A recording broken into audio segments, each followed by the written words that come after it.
If a company erased 6.7 million transactions, executives would be in handcuffs before the market even opened. But inside a congressional hearing, 6.7 million human beings were quietly filtered out of official reports. And the man responsible didn't argue, didn't clarify, didn't correct the record. He just stopped speaking. So here's the question that turned a routine oversight session into something far more dangerous. When the data is real, the records exist, and the silence is deliberate, what exactly is being hidden from the people who are supposed to govern? This is not a normal hearing. This is not a policy disagreement. This is a forensic reconstruction of how 6.7 million documented human beings were removed from the version of reality presented to Congress. At 3:17 p.m., inside House Oversight Committee Room 2154, Congresswoman Jasmine Crockett didn't begin with outrage. She began with numbers, and that distinction matters more than anything else that followed, because numbers don't get emotional. They don't speculate. They don't exaggerate. They either match or they don't. And in this case, they didn't. Between January 2023 and March 2025, the Department of Homeland Security's internal system recorded 9.8 million border encounters. Names, fingerprints, photographs, timestamps, all logged, all traceable, all real. But when Stephen Miller's office reported those same encounters to Congress, the number dropped to 3.1 million. Not a rounding error, not a technical glitch, a gap of 6.7 million people. So Crockett asked the only question that mattered, the kind of question that doesn't need legal interpretation or bureaucratic nuance to land. Where are 6.7 million people? And this is where the hearing changed. Because what Stephen Miller said next matters far less than what he didn't say. He didn't challenge the numbers. He didn't offer an alternative data set. He didn't even attempt a preliminary explanation. He hesitated. Now understand the framing here, because this is where the case begins to build itself. Crockett was not guessing. She was not theorizing. She was reading from a DHS Office of Inspector General audit completed just 5 weeks earlier, an audit that compared two systems: the internal border encounter documentation system, which logs every single encounter, and the congressional reporting interface, the system used to generate the numbers lawmakers actually see. Same inputs, different outputs. That doesn't happen by accident. The audit didn't describe a discrepancy. It described a process. Transfer logs showed that millions of records were flagged, filtered, and excluded before they ever reached congressional reports. Flagged, filtered, excluded. 3 steps, 1 outcome. 6.7 million people removed from the version of reality presented to elected officials. And sitting at that witness table, Stephen Miller knew something everyone else in the room was just beginning to understand. This was no longer about statistics. It was about intent. Because when numbers disappear at that scale, the question is no longer what happened. It becomes who designed it that way. And intent is where this stops looking like a reporting issue and starts looking like a constructed reality. Because numbers don't filter themselves, databases don't invent exclusion rules on their own, and systems don't quietly remove millions of entries unless someone with authority decides they should disappear before anyone important sees them. So Crockett did what prosecutors do when the surface explanation collapses. She went deeper, past the numbers, past the discrepancy, straight into the mechanism that made it possible. She didn't raise her voice. She didn't accuse. She introduced a document. Dated February 14, 2023. Subject line: Congressional Reporting Data Optimization. Now that phrase sounds harmless, almost administrative, like something designed to clean up spreadsheets or standardize formats. But when she read the directive out loud, the language told a very different story, because buried inside that policy was a set of criteria that determined which human beings counted and which ones didn't. Encounters resulting in immediate expulsion, excluded. Individuals departing within 72 hours, excluded. Unverified biometric entries, excluded. Crossings outside designated points, excluded. One by one, categories that still represent real people, real encounters, real interactions with federal agents, systematically removed from the numbers presented to Congress. And then came the detail that shifted this from system failure to personal accountability. At the bottom of that directive was Stephen Miller's signature. Not implied, not inferred, signed. Meaning this wasn't a glitch in the pipeline. This wasn't a miscommunication between departments. This was authorized. Crockett didn't need to dramatize it. The document did that for her. You created the criteria. You approved the filter. You signed the directive that made 6.7 million people disappear from congressional reports. That's not rhetoric. That's sequence. And here's where the logic tightens. Because once you accept that a filter exists, the next question becomes unavoidable. What happens to the people inside that filter?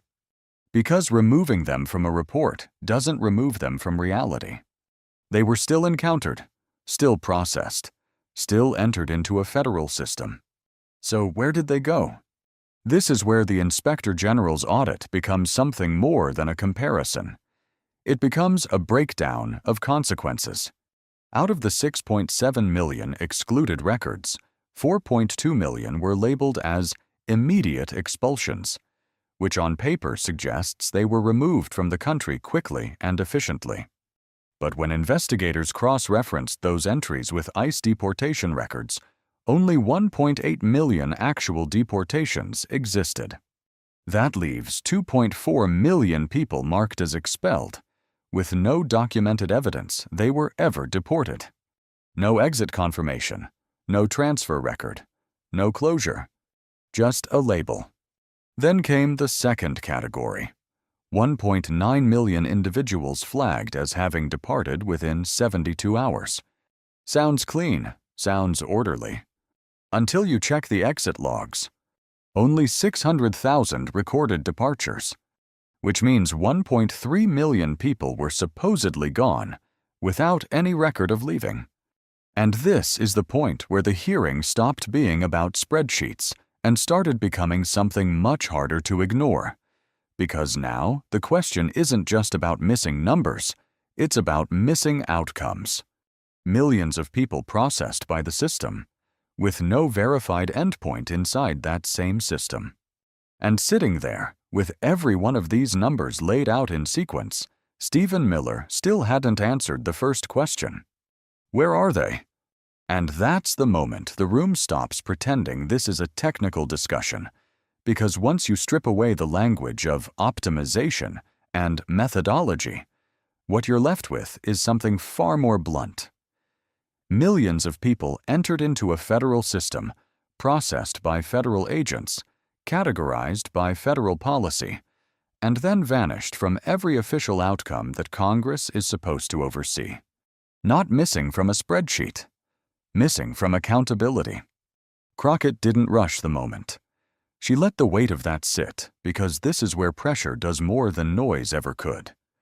Then she took one step closer to the witness table and said something that didn't sound like a statistic. It sounded like an accusation built on experience. I represented people the system tried to erase. That line wasn't for effect. It was context. Because what she was describing wasn't abstract anymore. It was a pattern. People reduced to entries. Entries filtered out.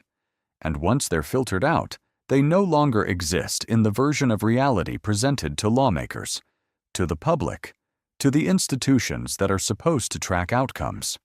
And if you're sitting at home watching this, you don't need a law degree to understand why that matters.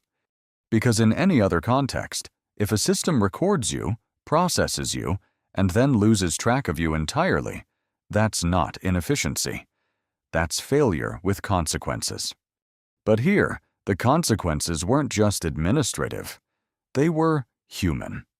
2.4 million labeled expelled with no deportation record. 1.3 million labeled departed with no exit confirmation. That's not a rounding error.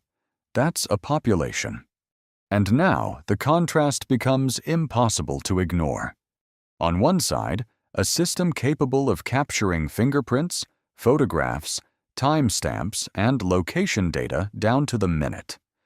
On the other, that same system unable, or unwilling, to tell you what happened next.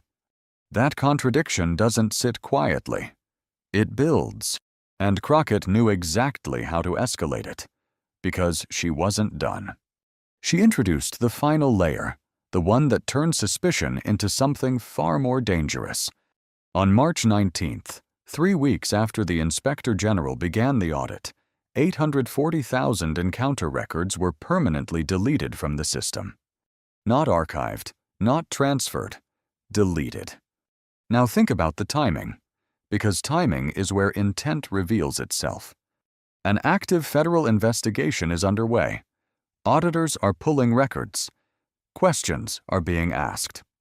And in that window, hundreds of thousands of entries disappear. The Inspector General couldn't recover the data itself, but they recovered something just as important: the metadata. Proof that the records existed. Proof that they were accessed. Proof that they were removed. And the access logs pointed to administrator credentials assigned to Stephen Miller's office.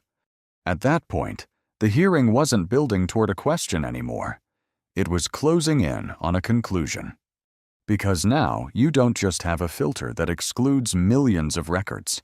You don't just have discrepancies between categories and outcomes. You have deletion, during an investigation, tied directly to the same authority that designed the system in the first place. So Crockett did something that doesn't rely on rhetoric at all. She pulled out her phone, opened a stopwatch, and made the silence measurable.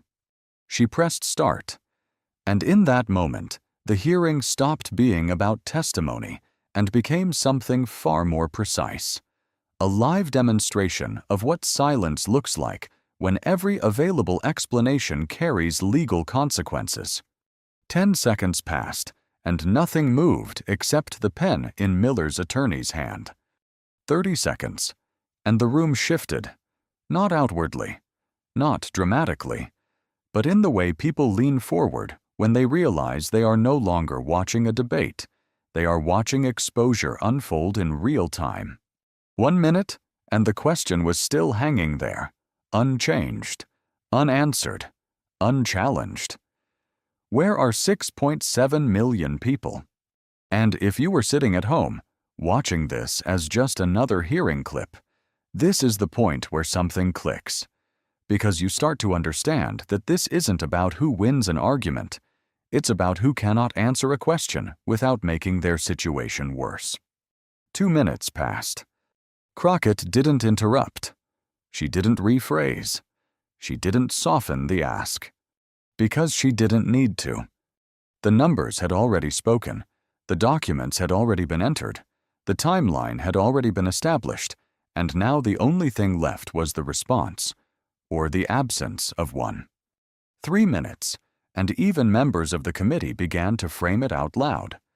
These are not abstract figures. These are human beings processed by federal systems, and the inability to account for them is not a clerical issue. It is a failure of accountability at scale. And that's where the moral line snaps into focus. Because this is the part no one can hide behind technical language anymore. A system that can record you in detail but cannot explain what happened to you is not neutral. A report that removes you before lawmakers ever see your existence is not accurate. And a signature that authorizes both does not belong to the system. It belongs to a person. By the time the stopwatch hit 271 seconds, 4 minutes and 31 seconds, the longest silence in congressional hearing history, the absence of an answer had become the most complete answer available. Not confusion, not uncertainty, refusal. Crockett stopped the timer and did what the logic of the moment demanded, not what politics preferred. She moved to hold Stephen Miller in contempt of Congress and referred the matter for criminal investigation under statutes governing false statements and destruction of records under investigation. No theatrics, no delay. Just consequence following evidence. And here's the part that matters beyond that room, beyond those cameras, beyond one name sitting at that table. Because if you're an American watching this unfold, you're not just seeing a confrontation between a lawmaker and a witness. You're watching a test of whether the system can investigate itself when the data inside it has been shaped, filtered, and potentially erased by the very people responsible for reporting it. This is not about left or right. It's about whether numbers presented to Congress still mean what they claim to represent. Because if 9.8 million becomes 3.1 million with a signature and a filter, if millions can be labeled processed without proof of outcome, if hundreds of thousands of records can disappear during an active investigation, then the real question isn't just where those people went. It's how much of what you're told is constructed before it ever reaches you. So ask yourself this, and don't rush past it. If silence can protect a system that makes millions invisible, what happens when no one forces it to speak?